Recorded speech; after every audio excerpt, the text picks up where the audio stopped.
How's it going, dudes and dudettes? I wanted to make a quick follow-up video as well for the Aero box after I dumped it out, and I'm about to clean it, but I wanted to show you guys because I had a couple people asking me how to set this up. I'm just going to go through it real quick. So first, I got Panda film and duct tape. This is really important, the Panda film, because it's white on the outside, black on the inside. The black on the inside, it helps keep down any reflections, so if there is any light like coming in, you don't want algae growth in your water.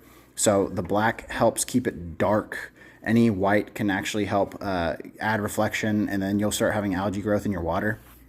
Then we have a Submersible 400 active aqua pump that comes with this little aerator thing. I think you basically just keep this part above the water level and it'll aerate the water. So I just try to like get it set up like this whenever I put it up, and like it'll just stay there. It's a little finicky to get, but I mean, it works. Then we've got some connectors here set up so that we can plug it up to the pump, and some 1-inch, I think it's 1-inch tubing. And then these little sprayer nozzles, they literally just press on. So you press them in and screw them in as you press, and eventually you'll hit, like, obviously you can see like this part right here is touching the hose. So that's when you stop spinning, and then they'll spray. It's super easy, super simple.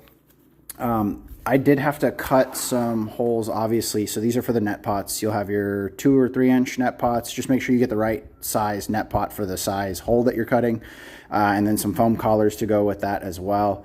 And then I did try to cut a hole here, and I actually broke a hole through. So you could see how that would let light in, but this reflects the light out and keeps the light out. So it ended up working out.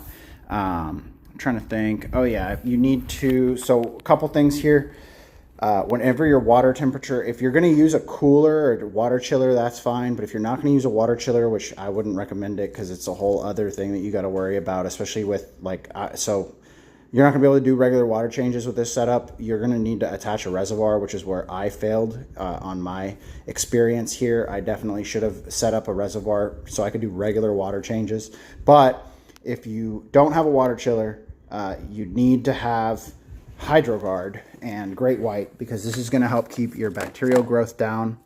It's going to help protect your plants to a certain extent. Obviously, it's not a permanent solution, because hence, you know, I had to take down all this stuff because it wasn't a permanent solution.